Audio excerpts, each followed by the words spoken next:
Hey, what's up, everybody? Thanks for tuning in to another episode of Let There Be Talk. Today is Monday, March 19th, coming to you live from New York City. How the hell you guys been? I've been out here for a few weeks already, rocking and rolling, having some fun.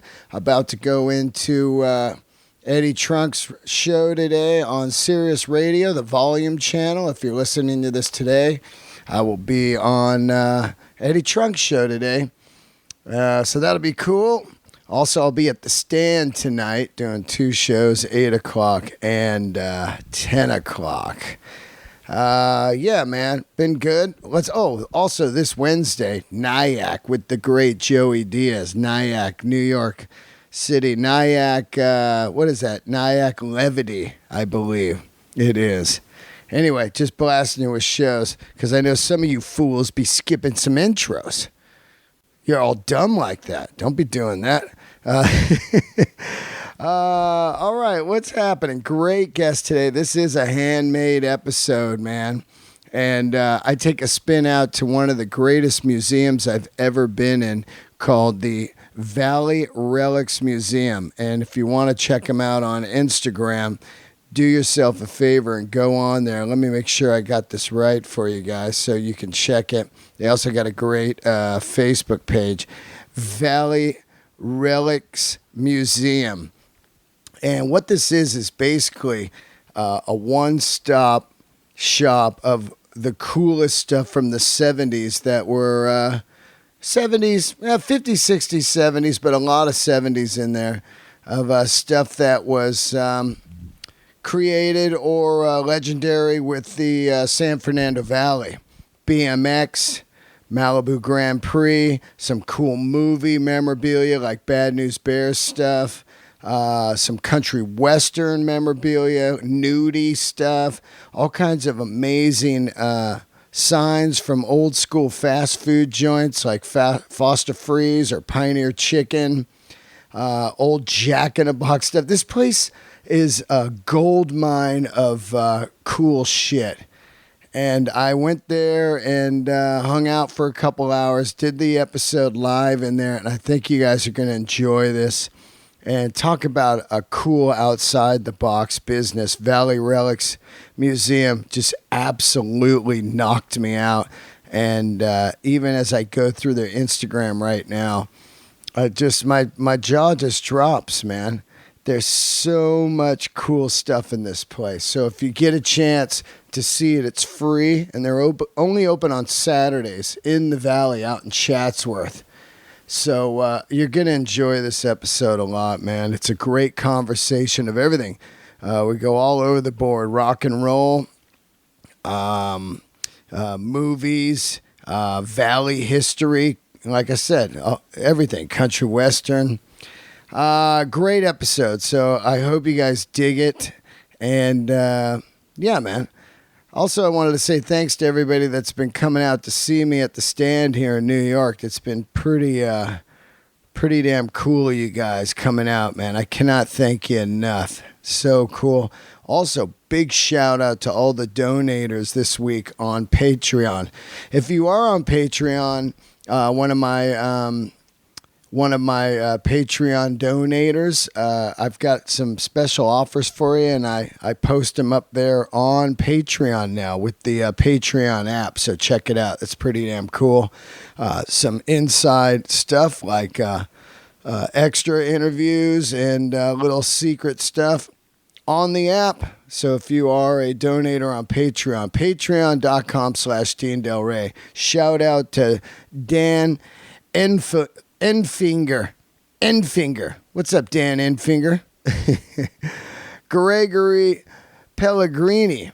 Right on. Oh, Gregory Pellegrini with the 6.66 donation. Thank you, Sainton. Tanner Kennedy. Tanner, that's a great name for this episode since Tanner was the outlaw on Bad News Bears. Tanner, stick it up your ass. You can take that trophy and stick it up your ass. Tanner Kennedy. John Warda, thank you, buddy. Daniel Brennan in the house with a donation. Ted Onchi, thank you, buddy. So those are some great Patreon donators. And also, if you are a donator on Patreon and you plan on going to the big AC/DC Bon Scott tribute I'm doing April 3rd at the Avalon, you guys know about that, right? I think there's only 12 tickets left, but we're going to do a little special something on that show if it sells out, so stand by on hearing what that's about. But yeah, April 3rd at the Avalon, it's Bill Burr, Mark Maron, Joey Diaz, and myself doing stand-up comedy. And then we'll bust into a full live tribute of Bon Scott with the incredible lineup, man, of Starjammers. You got to get into this. Check it out. You can get your tickets at deandelray.com. Hit the tour page, and the link is there. All kinds of great people playing. Nikki Sixx, Scott Ian, Greg Dooley, Scott Gorham from Thin Lizzy. No, Steve Gorham from the Black Crowes, Dave Kushner. Who else is that? My boy Jesse Hughes from the Eagles of Death Metal, Dave Ketching. All kinds of people, man. All the info's on my flyer. I'm all fucked up with this intro right now because I'm late to a meeting, so I'm just like, oh God, I got to do the intro. Oh, I love you guys. Anyway, I hope to see you at that show. Let's see here. This episode is brought to you by the incredible Onnit sponsor. Everybody's been asking me how I'm staying in shape. What am I eating? What am I doing? And a lot of it has to do with Onnit.com. Onnit.com. Onnit.com/Dean is what you're going to want to use to get 10% off all your orders of amazing stuff like, all kinds of protein powders. They got amazing protein bars. All this stuff helps me throughout the day when I'm craving a little sugar. I'm like, oh, I just hit up some stuff on Onnit here. I'm right now I'm using the incredible Alpha Brain because I found that when I quit sugar, I was a little foggy and a little cuckoo, and this Alpha Brain really keeps me focused. As you can tell, I didn't take it before this intro, which I should have. Anyway, Alpha Brain, a free bottle of Alpha Brain if you go to Onnit.com/Dean, and that's Onnit.com/Dean. Also, you get 10% off everything on there. These guys are fantastic. I love it. I love the joint oil. I love the New Mood. When I want to feel a little mellow, I take some New Mood. Anyway, please check them out, man. It really helps the podcast, and it'll help you out actually with your diet. Also, people are asking, hey, where can I hear your podcast? They always say that to me. You can now hear Let There Be Talk on Spotify. How cool is that? Spotify is making it easy for you to stream the podcast and many other podcasts on your mobile device, desktop app, or smart speaker. Open up the app on mobile or desktop, click on the Browse channel, then click on the podcast section. Take me with you wherever you go, thanks to Spotify. How cool is that? The podcast is on Spotify now. It's pretty damn cool. You can listen to it at work or in your car or wherever you're at, man. Spotify, thanks for adding my podcast. Upcoming shows, Arizona House of Comedy, headlining out there May 17th through the 20th. Irvine Improv, April 11th, one night only. Like I said, Nyack this week with Joey Diaz. Nashville at the Ryman with Bill Burr, 4/20 and 21. San Francisco, I'm headlining the Punchline May 2nd, 3rd, 4th, and 5th. That's some of the shows right now. Oh no, and then also I just got added to San Antonio and I think Oklahoma City or something like that with Burr. So check out my website, deandelray.com. On the tour page, all the dates are up right now. Also, shout out to what was I going to say? I can't even remember. Oh, my YouTube channel. I got a YouTube channel and all the podcast and content is going up on there lately. So that's pretty damn cool. Check out the YouTube channel. I love you guys. Keep the candles lit. And one more week here in New York City, then I'm back in LA. Love you guys. Check it out, Valley Relics Museum.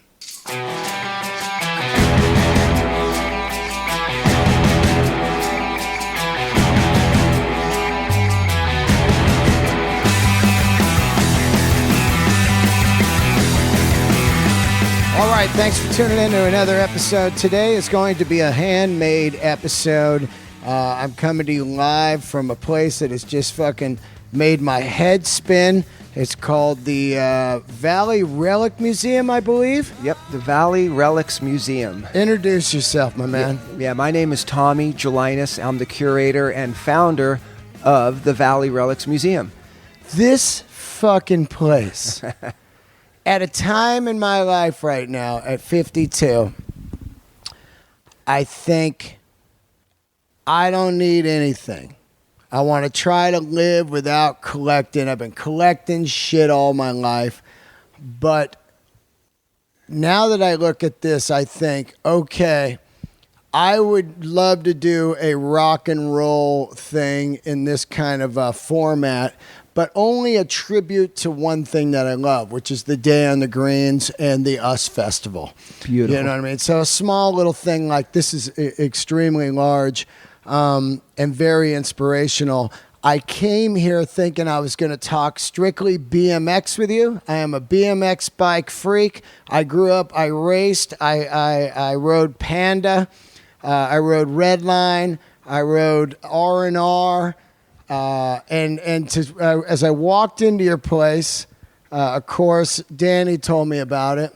My jaw fell on the ground because I was thinking, yeah, we're going to talk BMX, but then I strolled over to a case to something that is so monumental to me, Bad News Bears. 100%. And to me in life, it goes like this. It goes Over the Edge, Bad News Bears, Jaws, The Outsiders, you know, these kind of films that fucking really shaped who I am, especially the Bad News Bears and Kelly Leak, you know? 100%. And that's kind of how the museum is built. You know, it's a pop culture museum. Growing up, wasn't interested in history and wasn't interested in museums. I was kind of forced to go part of like a school field trip. And I call this history manipulation because it's the cool side of history. And what I realized that, you know, especially with social media, I will post something that's 200 years old, 100 years old, 90 years old, and people are like, that's really cool. But then I put a picture of a Jack in the Box talking head menu. Unbelievable. From the 60s and 70s. Saw it. Hundreds of comments, thousands of likes. And I started to go, you know what? People can identify with that. People actually lived it and experienced it. So what we're doing here is we're capturing the people that are in their 60s, 70s, and 80s and having a blast. But then kids that come in here with their head down at the door with their parents that are in their 40s and 50s see all the bikes, they see the neon, they see all the cool stuff, and it really enlightens them. So it's a really kind of interesting concept. It wasn't planned out. So, but you're right. You know, all the things that you mentioned are dear to me as well. How old are you? I'm 54. See, I'm 52. So this place knocks me in the fucking face. Do you remember Jack in the Box Bendable Buddies? 100%. I have a whole this is about... Onion Ring Man? Of course. Yeah. This is about 40% of the overall collection. Really? So we have a whole sleuth of fast food relics. Yeah. We just don't have the room for, you know, to put everything out. But yeah, of course. As I walked up, we're going to get into everything in here because I've got goosebumps right now, like permanent goosebumps as I saw shit. That Jack in the Box was the thing that you ordered from when you pulled up to the drive-up. It'd be like, hi, welcome to Jack in the Box. Can I take your order? And you wanted to go there so you could talk to the clown. Right. Now, this is what's interesting is, you know, trying to explain that verbally over the air is one thing, but actually seeing the three-dimensional, you know, clown head with the hat, the round face that looks kind of like a golf ball, you know, the nose, and it had the speaker and the menu. And yeah, I loved the fact that you could roll up and talk to Jack. Yep. but it scared kids. That's why they got rid of it. Is that right? Yeah, and I'm like thinking, I never thought of that, but someone had mentioned that, they got so much heat that the parents would pull up at lunchtime or dinner time to get Jack in the Box, especially when it used to be fresh food. Yeah. They would grade like Taco Bell. It was the early in and out. Remember? Yeah, remember it really Taco was. Bell, they would cook the meat in front of you, they'd grade the cheese in front of you, chop the tomatoes up. It wasn't a bad deal. Not at all. But that Jack in the Box was just iconic. But it scared the hell out of kids. So kids would roll up. I never subscribed to that, man. I'm never afraid of clowns. Me neither. Even during the Gacy era, I was like, wow, what a genius serial killer to dress as clown. But clowns never scared me. I loved them. They were wacky. You go to Ringling Brothers, they get 90 of them get out of a fucking car. You go, how did they do that? You know? But Jack in the Box, I think was it only a West Coast franchise? I'm not really too sure on the history of it, but I do believe that there was at least 100,000 of them in California. Wow. No, I'm making a joke. There was one next to my elementary school, and you could hear the speaker.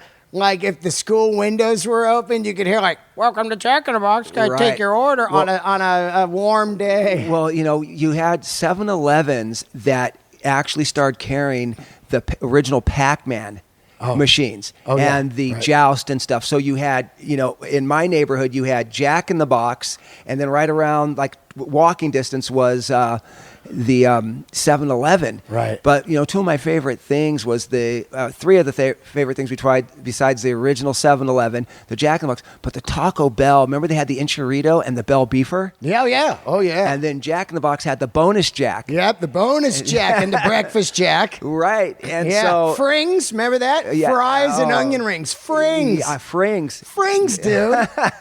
And so the museum really kind of, encompasses like the cool side of history. And I think, it's interesting how people will walk through here. It looks really small on the outside. Yeah. It's not a huge museum, but it's a lot bigger than most people expect. Yep.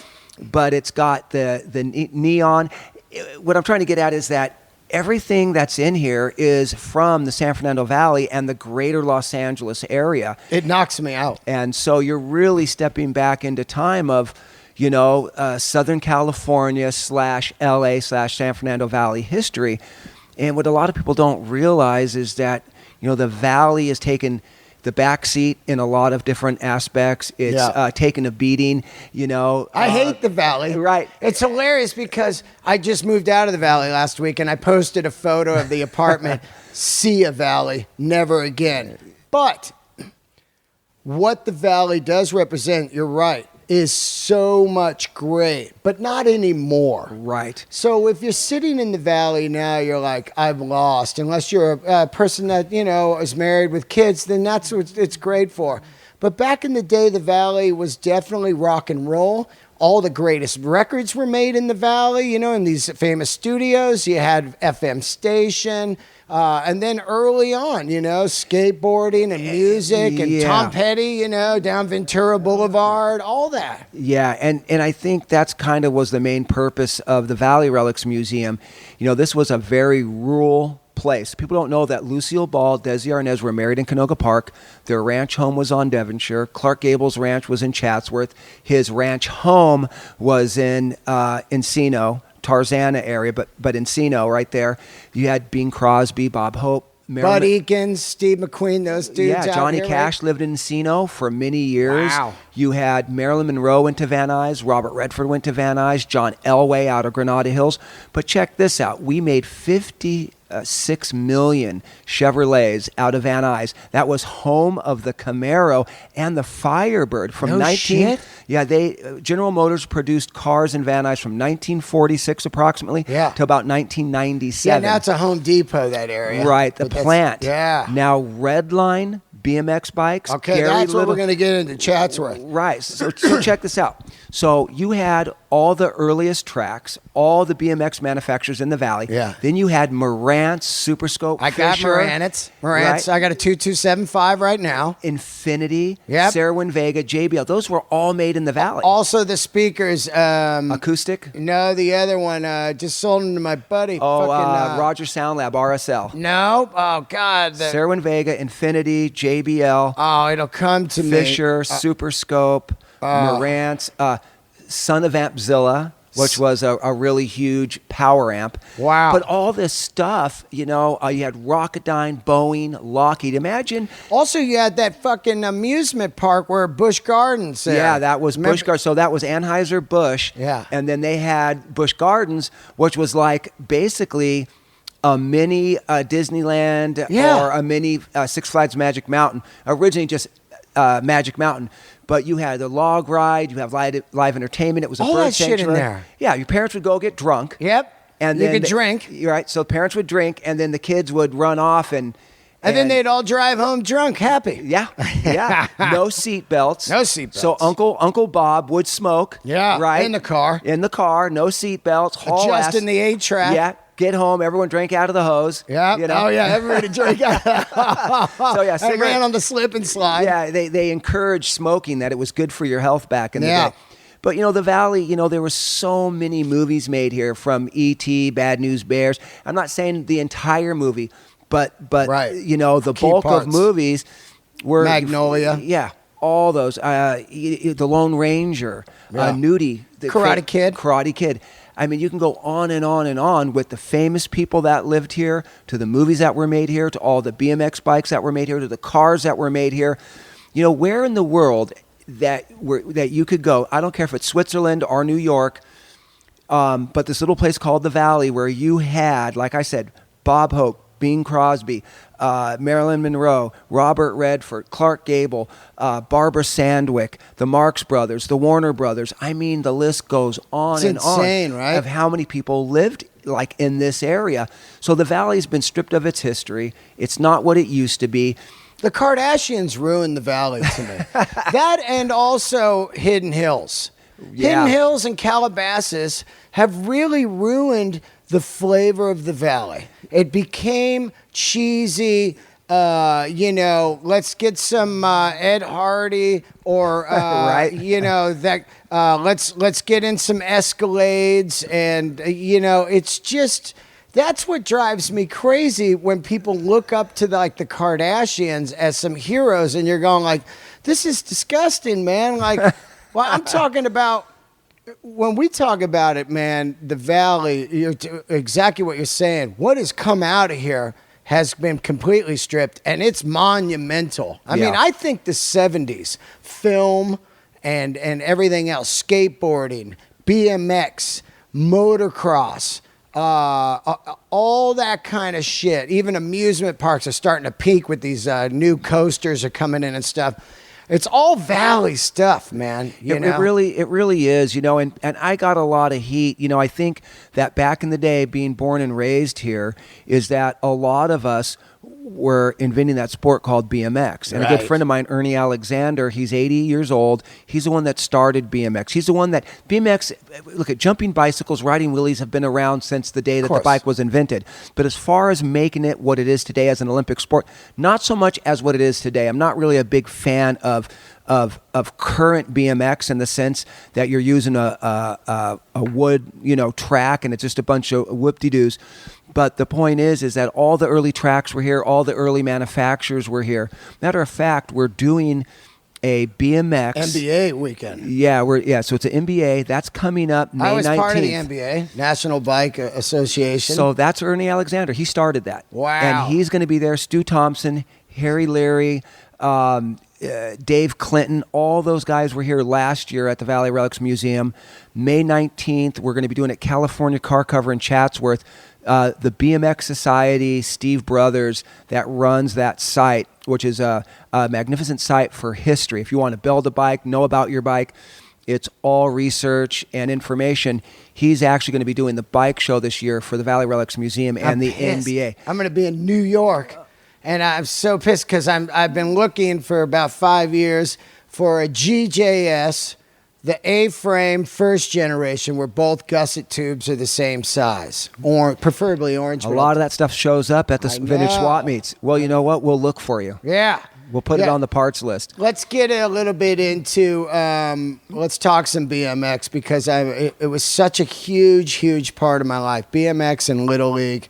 really is what you got, a combo of Bad News Bears. Although he rode an AMF Harley Davidson semi dirt bike, Right. Kelly Leak. But really, that is the era where you got on your bike, you just fucking donkey kick garbage cans, you bunny hop shit, and you Peel out on someone's you just grass. trash people's houses and stuff. You know what I mean? On the way to It was clean though. It was clean fun. It was good vandalism. It was just enough to get in trouble. But that's not what in it it, is. just enough to get in trouble you're by your not parents. shooting anyone. There's no guns, nothing. No east side, west side. None of that. It's just donkey Well, kicks. in the valley, that is. Right.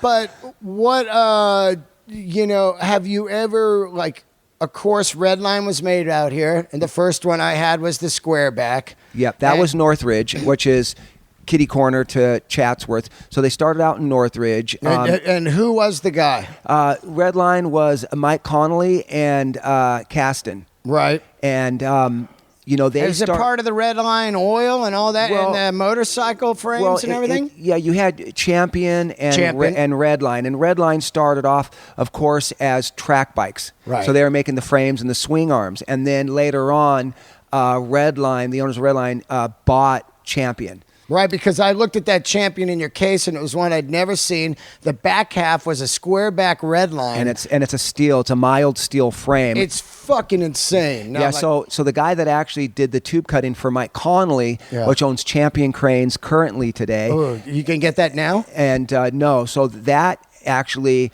was up in the guy that worked. It was SRA. They did all the only tube cutting for Redline, Champion, Robinson, Gary Littlejohn, and this goes back to 73, 74.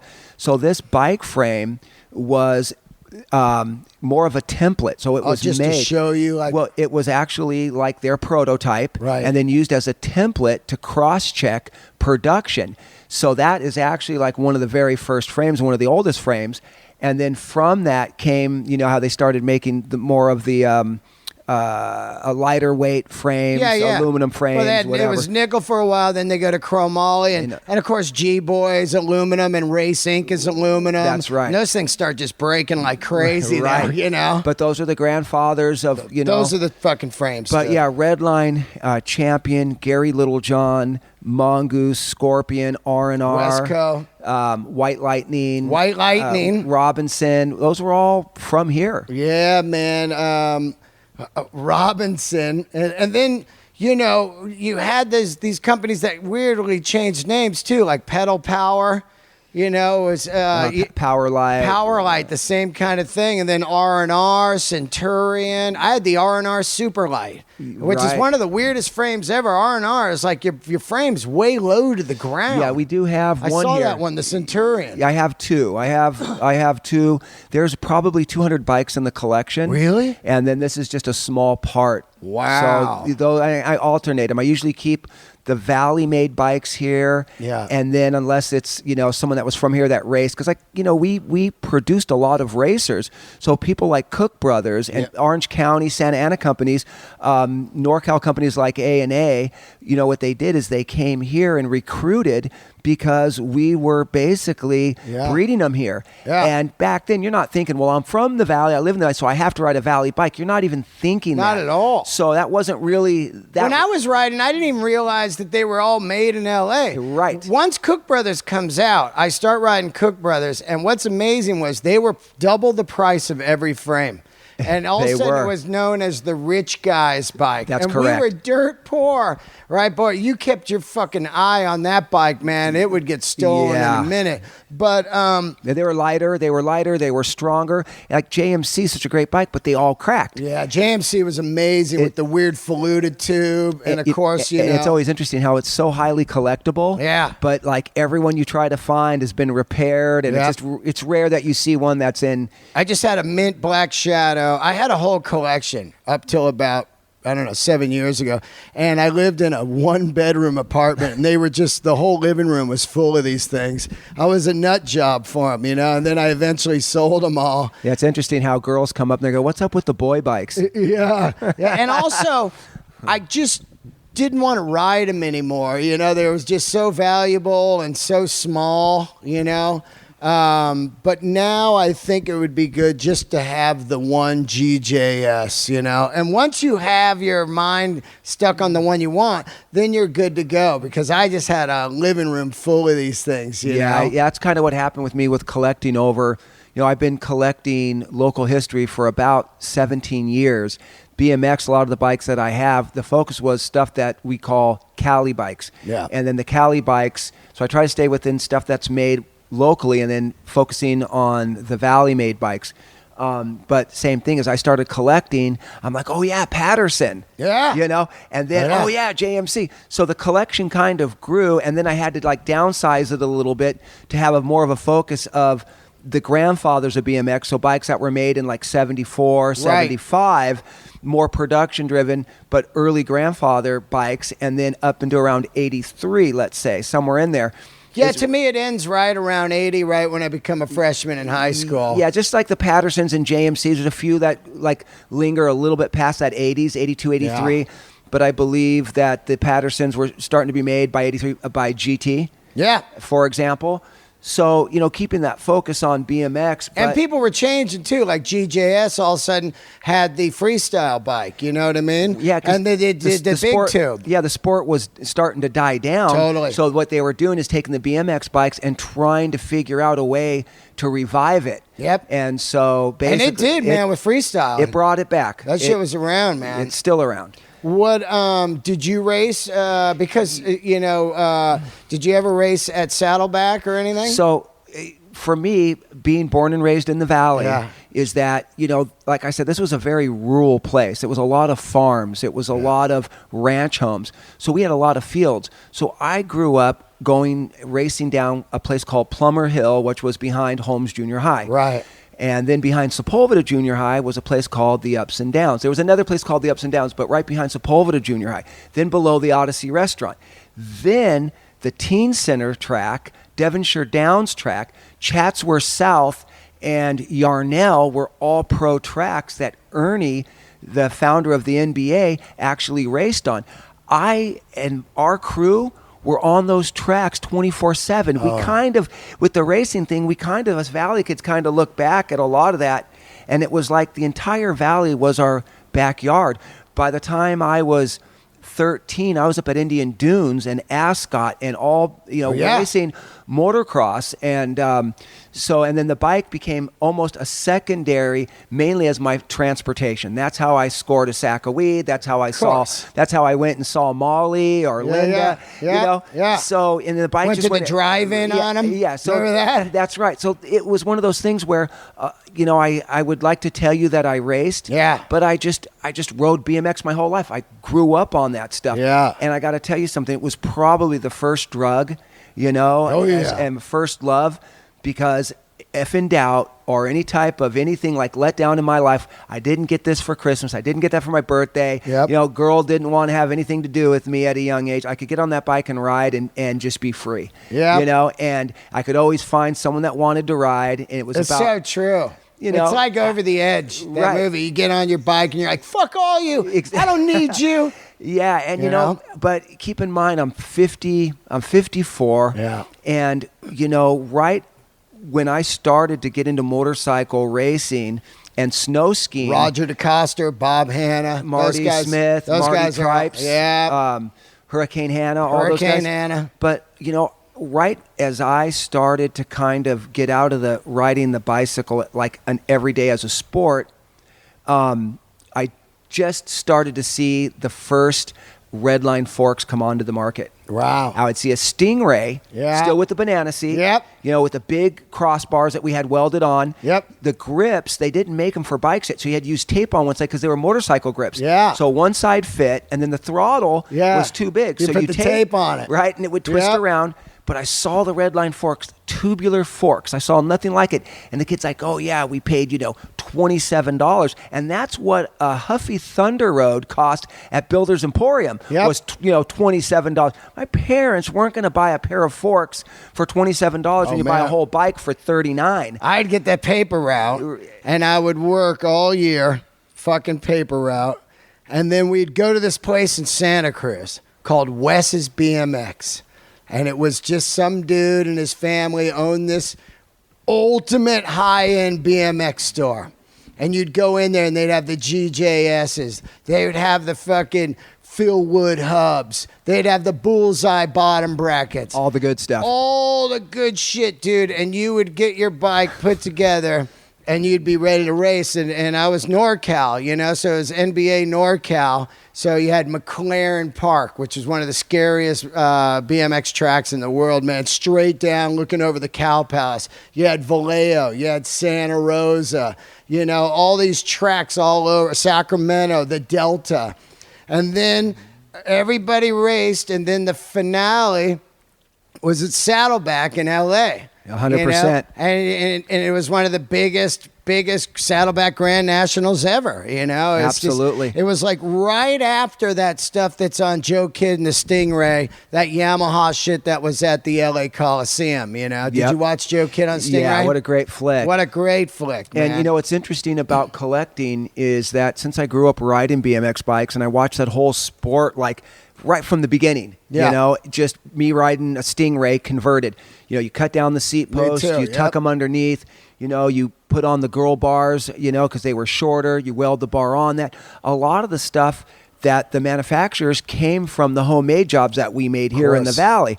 And, but, you know, starting to collect and having the museum, I became really close with the early riders like the Harry Learys and the Stu Thompsons and all those people. Stu's a cop now. He is a sheriff. So crazy. I tried to get him on the show. He said he would do it, and then his parents were sick and everything. And then what's the other guy? Perry Kramer. Got him on the phone a couple of times. He's kind of They're here. They come to the reunion. They'll be here. Yeah, but they're great guys. And they're great. Perry's out there still riding, still killing it. And but, you know, I've learned a lot from these guys. So through collecting and research and building, you know, like I said, I just have tons of BMX bikes. What do you think that champion frame's worth in your case there? That's half you know, it's hard because there's a lot of people on there that, you know, especially BMX guys, they're really assholes. I mean, they are, right? You know, and a lot of them are in their 40s and 50s. Yeah. They definitely can't ride a wheelie anymore. Not saying that I can. Yeah. But the point is that,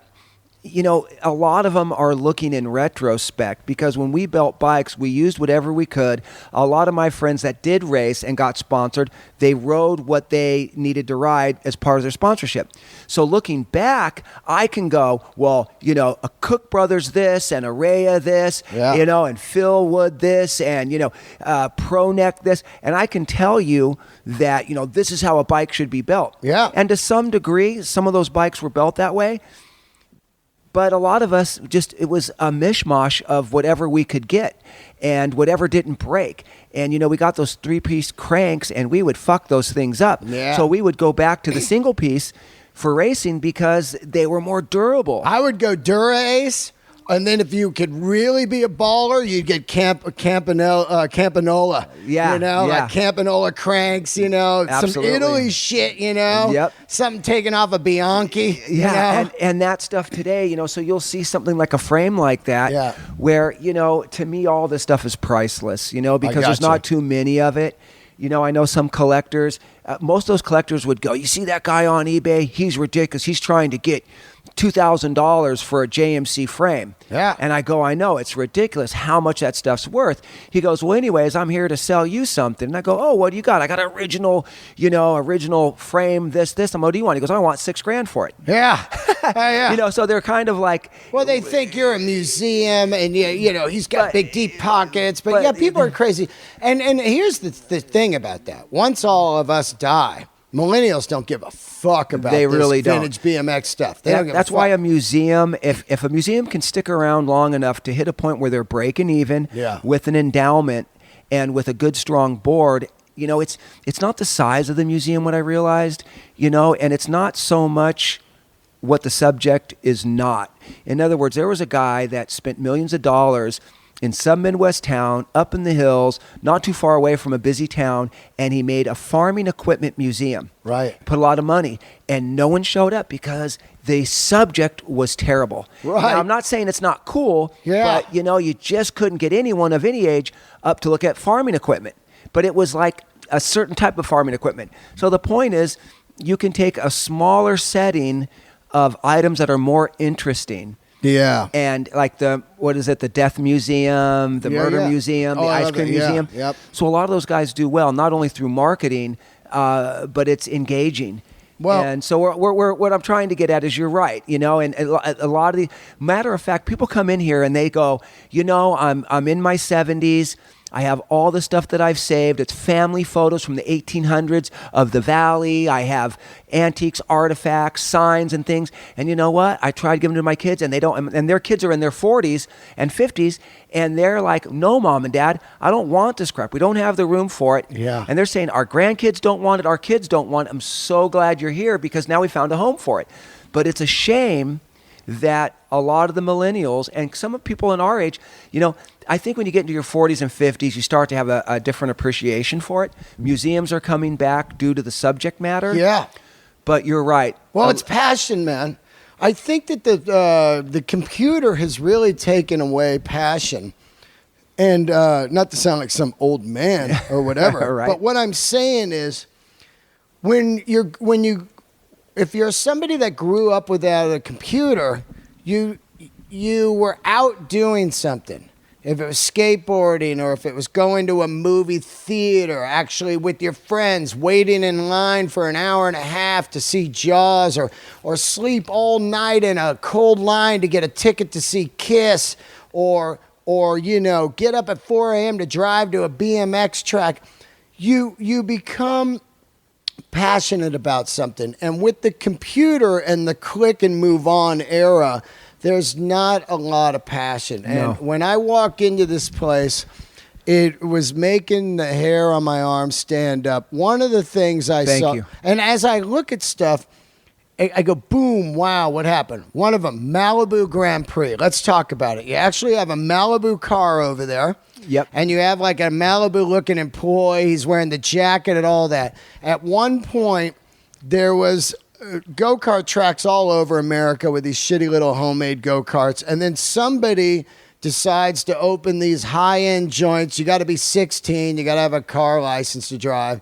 And there were these tracks where these cars could go 60 miles an hour. You could never get them up to that because it's all turns.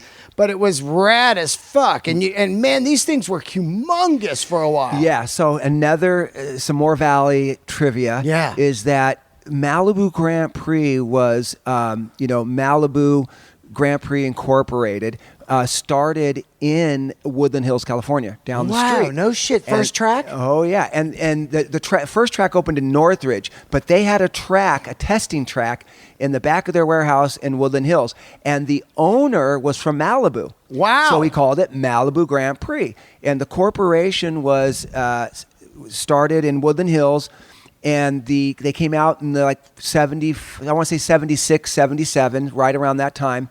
I have that particular race car, the miniature Formula One car, is a 1976, 77. I have a 1980 Malibu Grand Prix that's being restored right now. Wow. But I have thousands of tokens.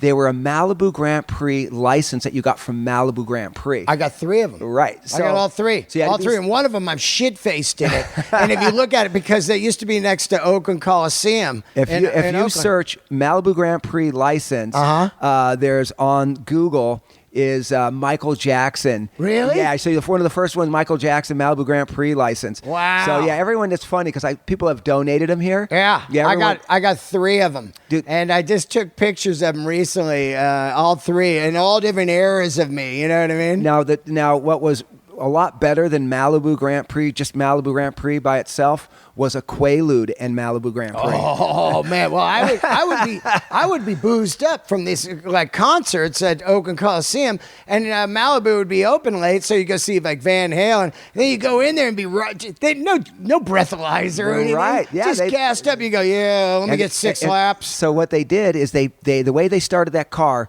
There's a positive and a negative coming off the bumper, right? And then they hooked up, basically like jumpers, started the car, and then in the back they had a toggle switch. They had 2 switches, so if you were acting up, they could walk over to the car and toggle you off. They had no reverse, and they did. They turned not too sharp, and they put like a governor on them. Yeah, they did. So they were basically snowmobile motors. Yeah. So they got up to 50, 60 miles an hour, but there was a lot of turns. But man, do you know how many tracks they became a franchise, right? And I know that they ended up opening one, several throughout like Orange County, San Diego. There was one in Grand Rapids. There's one in Fresno. Yep. So there was, since it was a franchise, I believe there had to be, over 10 to 15 of them. And then they slowly started closing. Now it is, it's MALIBU Amusement. Wow. Incorporated. Still around? Yeah. They own the golf course right there in Sherman Oaks. Oh, that one. So that's a Malibu. It's called Malibu Castle Entertainment. That place. Yeah. So Malibu Castle Entertainment is still around, but they've got away from the go-karts. Wow, man. It's so crazy. Now, where did you get the cars at? The car, long story. I've been searching for those things, just like we do with the bikes and stuff. And I had some people looking out for me. And, you look on all the different Craigslist and eBay, and you see ones beat up, ones that have been converted, ones that have been changed out. And a friend of mine, actually the vice president of our board, found one up near San Diego. And the guy had bought about 5 of them and was restoring them, and then wanted to get, after he realized they only go about 50, 60 miles an hour, he wanted to move up to a real Formula One car. So he slowly started selling them off. So I got the first one, the 76. He didn't tell me he had 5 of them. Yeah. So I bought the set in 1976, 77 one, and then, I had saved his deal. And another one popped up, and I'm like, it's the same dude. Right. And then I bought 2, and then another one that I didn't know he had, the one that he had kind of was the main one. The crown jewel. The crown jewel that he had kind of stole all the parts from and made one perfect, complete.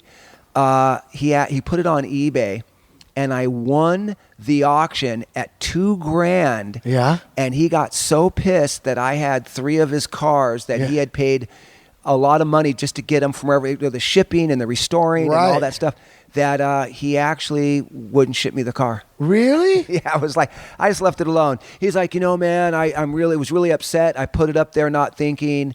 With no reserve. He's thinking he's going to get like $20,000 or something. Yeah, and he goes, and I just feel ill the fact that, I paid all these money and you're going to end up with 3 of them for half of that cost. Wow. And Nobody wants those. I just go, dude, whatever. I'm like, you know what, dude?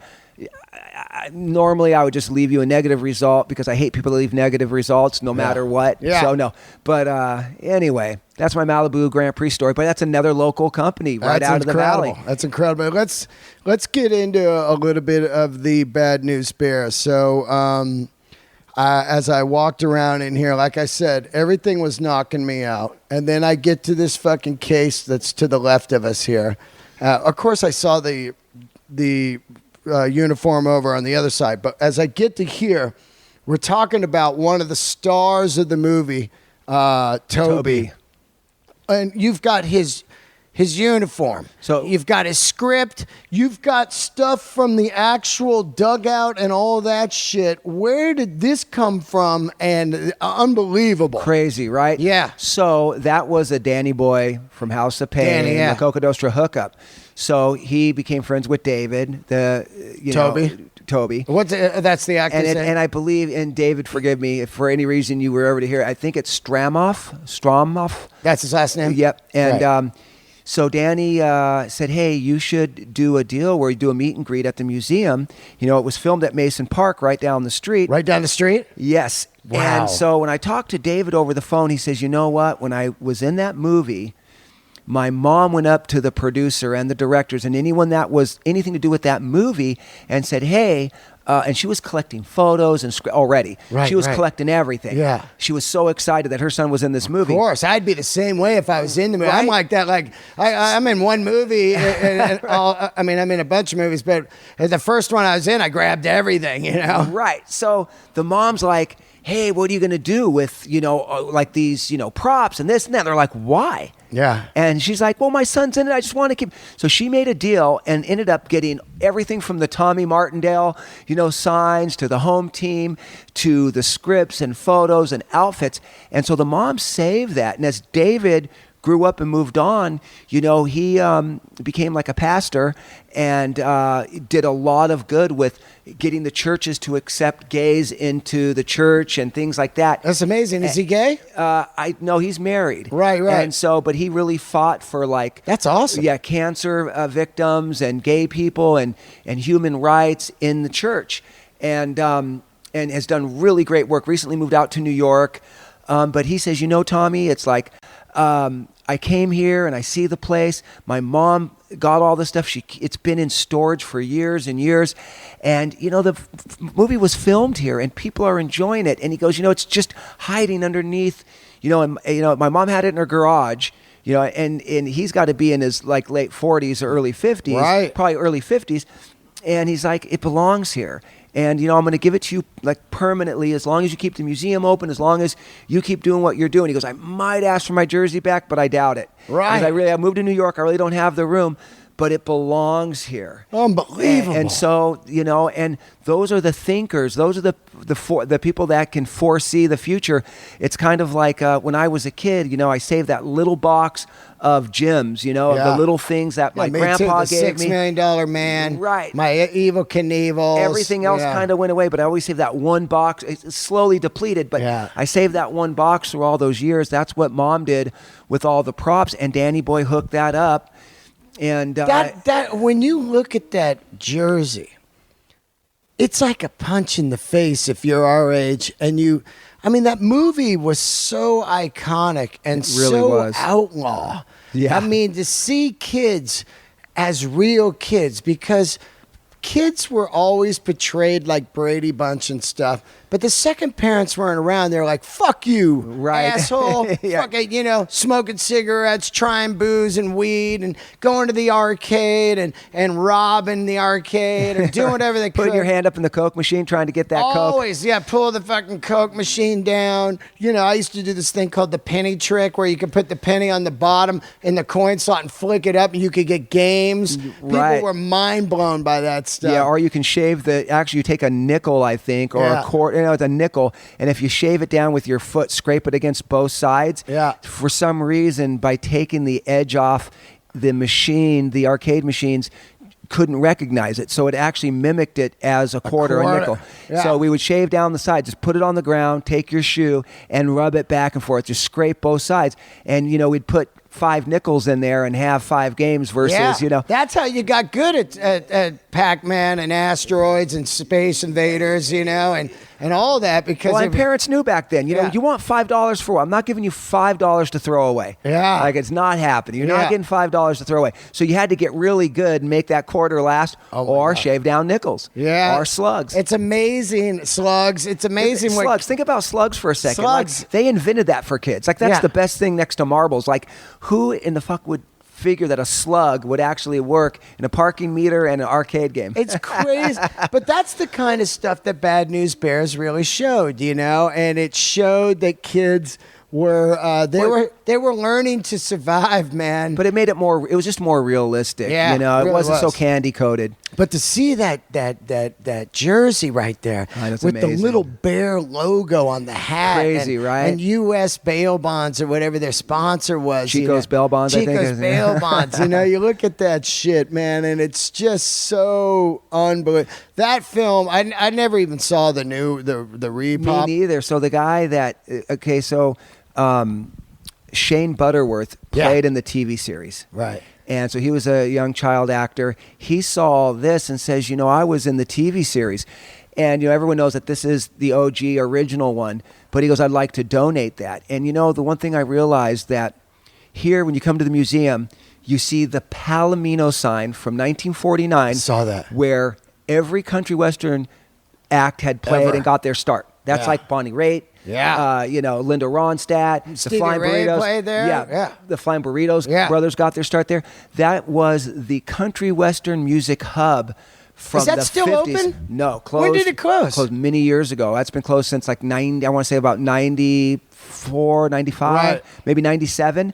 But that opened in like 1949. I remember that it was just a straight country bar that had live acts. If you look at the history of the Palomino Club in North Hollywood, that people were coming from Bakersfield, from the East Coast, the West Coast, like that was California's country music hub. Yeah. And every famous act in their early stage before they became big played there. I have contracts. It was the Whiskey A Go-Go of country. Yep. 100%. So we have all of the signage. I have contracts from the 60s and 70s. It was the very, very first country club to ever get a country western music award. Wow. And that was in 1962. I have that sitting over there in the counter. Wow. Now, where'd you get that stuff? The old owner? So the sign was donated. I looked for about 10 years to figure out where the Palomino sign. I saw it on MySpace. A friend of mine standing next to it, I called him and said, "Where's the Palomino sign?" He goes, "It's gone." He wanted to make everyone think that it was his. Yeah. He just got a picture next to it. But he eventually told me it was gone. It was in a museum. People said it was in the trash can. It was scrapped. He just made up stories? Everybody did. No one knew where it went. One day I got a phone call. It says, "Hi, my name's Scott McNatt, and I have something you might want. I saved all the Palomino signs from destruction. I have them all, and would you be interested?" I called him back, and I go, "Oh, my God, like I've been looking for these for 10 years. I go, "Where are they at?" He goes, "Oh, in a warehouse outside, 2 blocks away from your museum." Whoa! So I rescued them. Yeah. I redid the neon. I left them as they are. Yeah. And lit them up. And but that's a lot of history right there. Matter of fact, God. 2 things that are coming up. May 19th, 2018, we are doing a huge vintage BMX bike show. Yep. BMX swap meet and the NBA reunion. So you're going to have all the pro riders, current and old. I'm so pissed I'm missing this. So that'll be May 19th. And then October 6th of 2018, I'm supposed to keep this under my hat, but I'm going to let you know and let your fans know that we are doing, it's a fundraiser for the Valley Relics Museum. The tickets are $300, but we actually rented out the original Palomino spot that's still there. Yeah. And we're doing a Palomino reunion with some pretty big acts. Wow. So that means we're reopening the Palomino one night. You got to get Marty Stewart in there. Yeah, there's a lot of people from like the Dwight Yoakams to the Ginny Lewises to the Deke Dickersons. There's a lot of people. Richard Foose that owned Rhino Records, the founder of Rhino Records. There's a lot of people wanting to help just because of what we're doing, and they know what we've done with the museum that are like, look, you need a bigger place. You need a bigger place. Yeah. I mean, the Chili Peppers played there. Pennywise towards the end. Of course. It became punk rock towards the end. Yeah. When Tommy Thomas passed away, the wife and kids took it over.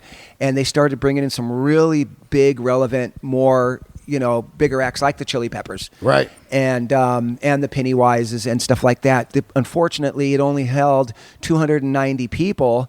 And, North Hollywood's never been that pretty. What's the other joint out there right now that's country still? You have right down the street is the Cowboy Palace. Yeah. The Cowboy Palace is right here. Cowboy Palace. But you had the FM station that was originally the Ragdoll, and then it was also Merle Haggard's spot for a minute. FM station used to be Merle's place? Yeah. I only know FM station Filthy McNasty, of course. He had the Viper Room for a long time, then he moved to the Valley. Right, so it was originally Filthy McNasty's was at what is now the Viper Room, which was originally. Exactly. And then he moved, and then he got in trouble because Filthy McNasty, he was going to get sued for using that name because that's a character name that's copywritten. Oh, really? And then that's why they called it FM station, Filthy McNasty.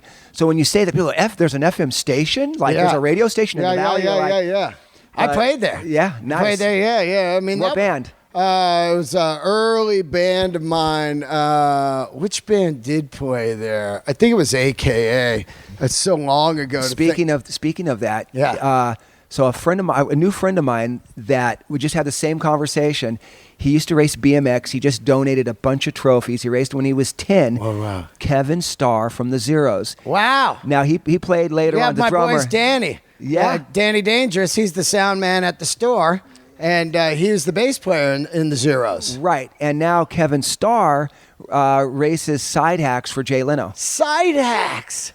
So he races like the real deal side, motorcycle side. Oh, I got racing. you. Oh, I got you. That's crazy. So he's like, like me, he's like 6'5", Yeah. long black hair. Yeah. Still looks like a rocker, looks like a complete, like he's never left 1986. Yeah. And really nice guy. And, but the FM station. Remember, like I'd see bands like Legs Up, Liquor Warrant. Sweet. That was like Warrant's place. Yeah, and Lancia, Shark Island. All these the bands. Brats. Yeah, all those bands played there. It was really unbelievable because you're only 15 minutes, 20 minutes from the whiskey, but it was a whole nother world. You're going into the valley. Yeah. And it's interesting. I used to walk in there and see the dudes from like Fate's Warning and all these obscure like metal blade bands and stuff like that playing there. Lizzie Borden. Yeah, give them the axe. Give them the axe. Yeah, give them the axe. Like Reseda Country Club, all those fucking places. The Reseda Country Club. So the Landises, the son donated. I have a Chuck Berry. It was in the green room at the country club. So the country club was in Reseda. Right. It was originally open. That family, the Landises opened the Largo Club on Sunset, which is now the Roxy. So they own that. Wow. And it was one of the early burlesque clubs. Right. I mean, like early on. And then they bought, in the 70s, which was a huge save-ons, and turned it into a country club. Right. Like the Palomino. Didn't really take off. It's in Reseda, didn't really fly. So Wolf and Rissmiller, Us Festival and things like that, those promoters actually became the tenant. They leased the club. They kept it the Reseda Country Club. Yeah. So once Wolf and Rissmiller took over that, I saw Oingo Boingo, Celtic Frost, Testament, Slayer, Circle Jerks. Slayer, man. In the Valley. Yeah, in the Valley. Megadeth. Yeah. And across the street from the country. Merciful Fate played there. Dude, I saw so many bands there, but then you had the Chuck Berrys playing there. Yeah. It was such a great venue. Oh, it was famous, dude. Motley Crue. Everybody. Yeah. Everybody played there. And KMET did all of their broadcasting there and their after parties there. So you had KMET always posting up there. You had all the best bands playing. But there was a place across the street. The punk rock joint? Yeah, called Antennas. Yeah, Danny was talking about that. Antennas. Like they'd just go over there and fight people and shit. Yeah, so Antenna is a guy basically graduated Vidal Sassoon in England, moved out to Studio City and opened one of the first new wave punk rock hair salons in Reseda. Yeah. And people lined up, came from all over Southern California. Yeah. To get their Beehive done, their mod Beatles look. Yeah. It was crazy. A lot of people remember that. A lot of people don't, but we're interesting. We're constantly talking about just great stuff from the Valley, and it's like you said, man. It's very sad that it's had its soul stripped out, man. And it's amazing to be in here because as I look around, I go, "You're right, man. I've shit on the Valley forever." And I realized the Valley is such a big part of my childhood, and it was so amazing. I just shit on what I know of it now. You know what I mean?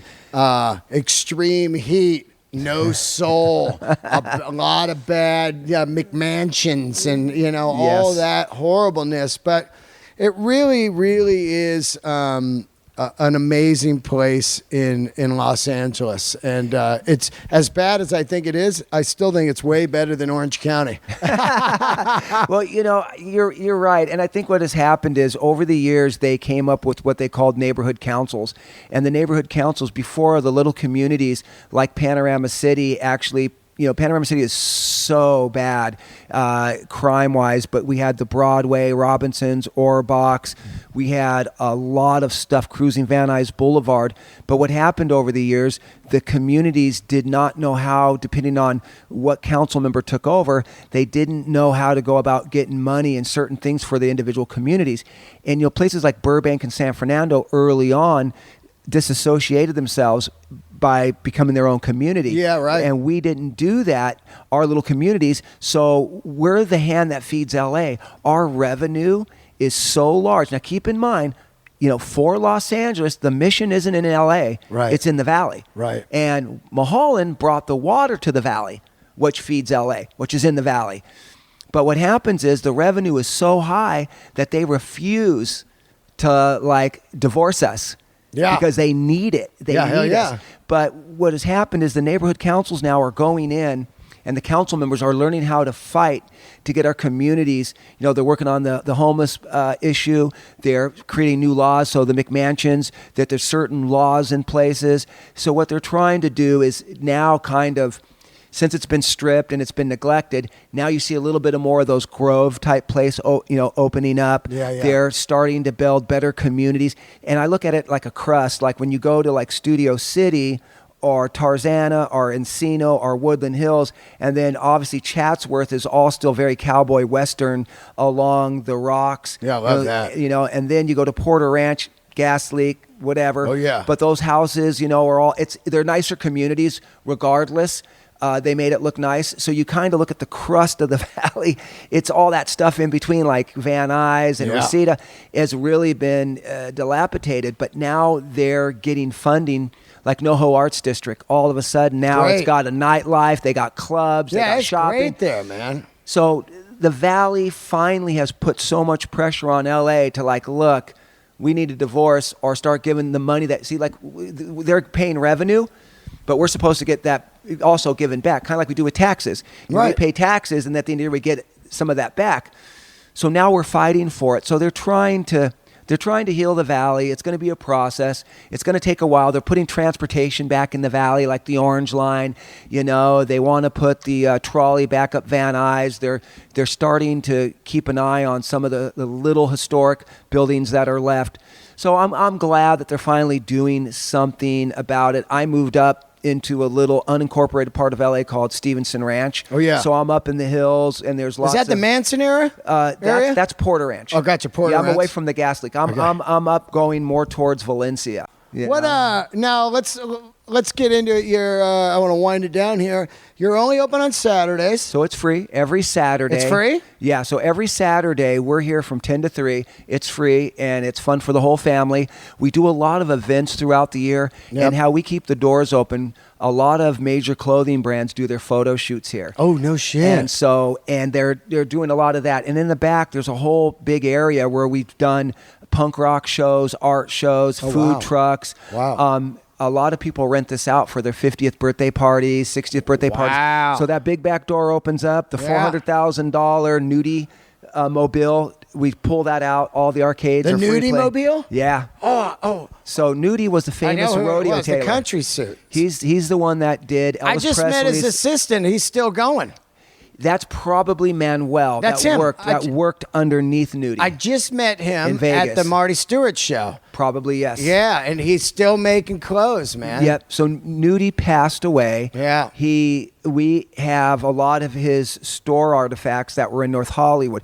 Like Nudie outfits today are like, minimum $3,000 up to hundreds of thousands of dollars. It's unbelievable, because right? He just made Burrito Brothers, all those guys wearing those. Did you know that he made the Lone Ranger's mask? That was his. He deal. did? Oh yeah. Whoa. Elvis Presley's Golden May suit. He made for every country western act, every country western. He's the one. Matter of fact, the Electric Horseman. That's Right. He was the first guy to bedazzle and embroider cowboy western suits and make them look like rock stars. Think about a cowboy back in the 30s and 40s. They were dirty and they were rolling around with a bandana tied around their neck, but they were dirty with Wranglers and a fucking And he took the Roy Rogers type of cowboy and made him look like a rock star. Yeah. He turned them into rock stars. Hee-haw, man. Cleaned it up, made it fucking rad. Where kids could worship those guys, and go, you had Del Evans, Roy Rogers, I mean, on and on and on with these cowboys. And so he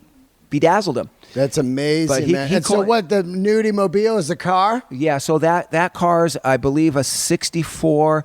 I saw it back there with the guns on it and shit. Yeah, it's a $400,000 station wagon that he made for his daughter. Whoa. So $400,000? Yeah, the Kid Rock bought one of his cars, the red Cadillac convertible, for I think $275,000 15 years ago. The last one, which I think was Monty Montana's, went for I think $400,000. This is an early one. He made that for his daughter, and when he brought it home, his daughter was probably 16 or 17, completely thinking cowboys are ridiculous, right? You know how kids are. Yeah. Like, Dad, I don't want you to drop That's me. your stuff, Dad, not me. So he comes home with this car with embroidered seats, guns, a big horn on the cover, on the front, and she says, "Dad, that's ridiculous. I would never drive it." Oh no! So he kept it. It went on some parades. It eventually, oil tycoon in Canada bought it. Yeah. Went into auction. He bought it. All these years later, the granddaughter. So the granddaughter, that means the mom that didn't like the car. Yeah. The one that wouldn't drive it. Yeah. Well, her daughter, she passed. Then her daughter that inherited all of the Nudie stuff found out that her mom's car was in Canada. She called the oil tycoon and said, "Hey, you have my mom's car." And he goes, "Mom's car?" He goes, "Yeah, my grandfather was Nudie Khan, the famous rodeo tailor, and he made that for my mom. And you have my mom's car. Yeah. I want to come see it." He goes, "I'll tell you what. Send me $1 and I'm going to send it back to you." Whoa! Really? And now it's in the museum. Wow! And so she donated it? So it's here. She's donated a lot of stuff. Yeah. This is here on a permanent loan. Wow. It could technically leave at any Of course, time. but how cool is that? Yeah, it's been here for 4 years. We had 2 of them. We had the Cadillac as well. That made its way to Nashville. They took Yeah. the engine transmission out and they put it on the wall at the Nudie Honky Tonk, Rad. the world's longest bar in Nashville. But yeah, we have all kinds of Nudie artifacts here, and You got pinball. You got Kiss. yeah. So Of course. Now, do you have a collection of them? Because some of those in the 70s, I really love the Ted Nugent one and the Rolling we Stones have one. about 100 arcade games. Really? So what's his name? Richard Foose of Rhino Records Right. recently donated about 50 grand worth of 1940s, 50s, up into the 80s. He donated the Elvira, Rolling Stones, a bunch of other stuff that's not here yet. And then a guy that opened up the Family Fun Arcade 40 years ago. He really well known in the industry for being an innovative guy. Owned 4 major arcades in the Los Angeles area. Recently he closed down the one in Tokyo Town, and then the one that was in Granada Hills for 40 years, he closed down about 5 years ago. He donated the original Street Fighter and Mortal Kombat. Wow. And those are like the Super Birds. Those are like... Yeah. So yeah, so we have, it's like it is. It's a trip down memory lane, and I think what's cool about this, kids that are 10 years old to people that are in their 70s and 80s. Oh, just have a anybody would blast. love this shit, man. You just come in and so come down to this place. I'm so glad I came here today because I've been trying to come here for a year. And do you have an Instagram? I do. So first of all, if you go to valleyrelicsmuseum.org, all the information's there. We're open every Saturday, 10 a.m. to 3 p.m. Admission and parking is free. Also on the website, you can sign up for a newsletter. We do a lot of vintage car shows, motorcycle shows, like a lot of cool stuff. Stuff that's usually 90% of the time it's free to the community. It's always fun. And then we have an Instagram, which is, Valley Relics Museum. Right. You just search Valley Relics or Valley Relics Museum, but we do have a great informative Facebook page with lots of old photos. Yeah. And then, of course, the Instagram. And, yeah, we're having a blast, dude. What we're doing is we're making history fun. Do you think, I'm so pissed I'm missing this BMX thing. Do you think you'll do it again? Yeah, this is our second year. Right. So you'll do it again next year? Yep. What I need to do is lock it in because there's that great one above, once a year above Dodger Stadium. That thing's cool. Yeah, and the guy, Steve Brothers, that does the BMX Society, it's one of the bigger ones. Right. That's out of Long Beach. Really out of control. He took a hiatus since 2014, and I'm trying to marry the Orange County and the Santa Ana and the Anaheim and the Valley and Los Angeles, Southern California BMX, and really just bring the sport back as a whole and get everyone included and not make it so separate. Right. And so I'm in on that. You ever go to Rockland or whatever, that out there in Illinois, that big one? yeah, that's a huge one. That's huge. It's alive and well. I should go to that just once just to why I'm alive. Yeah, it's a lot. BMX is alive and well, man. It really is, man. It really is. Okay, so I'm. Please let me know when you do the next one. I'll mark my calendar because I work 7 days a week, and I'll make sure I don't go somewhere. And Right. I got to go to that. I'm looking for this GJS first generation frame. I prefer orange, but I'll take orange, black, red, yellow, or chrome, or blue. Those Or are all the of the colors they above. made. With the 2 gussets the same size. Please come to this museum and see this. Thank you so much You're welcome. for doing Thank the you, show, man. It's taken a while for us It to pull really this together. has, but worth it. Worth it, thank man. you. And everybody come see this place. It is just fantastic. Thanks for tuning in to another episode of Let There Be Talk. Subscribe and leave a review on iTunes. And also check out my YouTube channel, Dean Del Rey. The link for it is in my Twitter feed. See ya.